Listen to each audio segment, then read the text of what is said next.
1913 was a challenging year for Claude Debussy.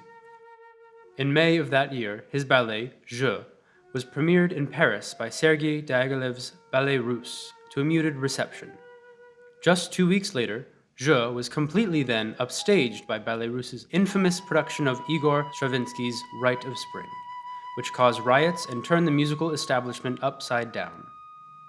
The shifting rhythms and harmonies of Je were revolutionary modernist experiments that would come to be influential more than 3 decades later. But in 1913, Je was quickly forgotten in the wake of all of the attention given to the Rite of Spring. This was only the beginning of difficult times for Debussy. His output dwindled, and by the summer of 1913, he had reached a point of artistic crisis. In an interview with Dame Maggie Tate, Debussy said, "I shall produce nothing more of the kind that I have been writing.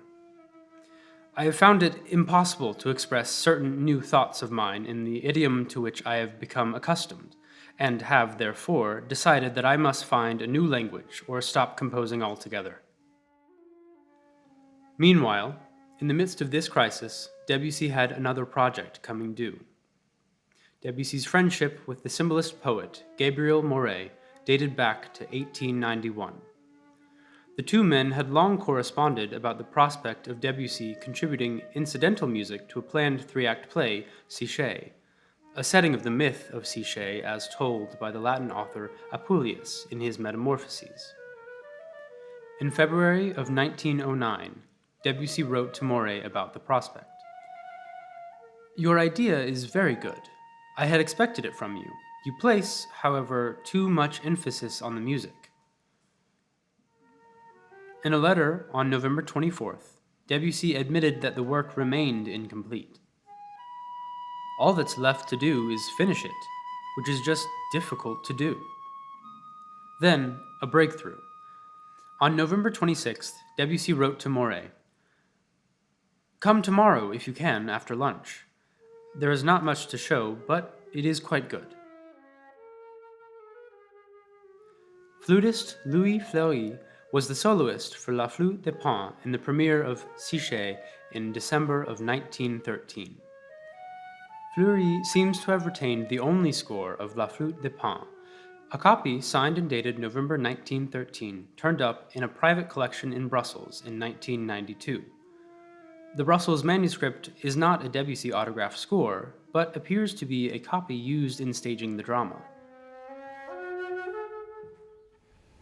There's a lot we don't know about Syrinx because its history is a bit vague due to the circumstances under which Debussy was composing.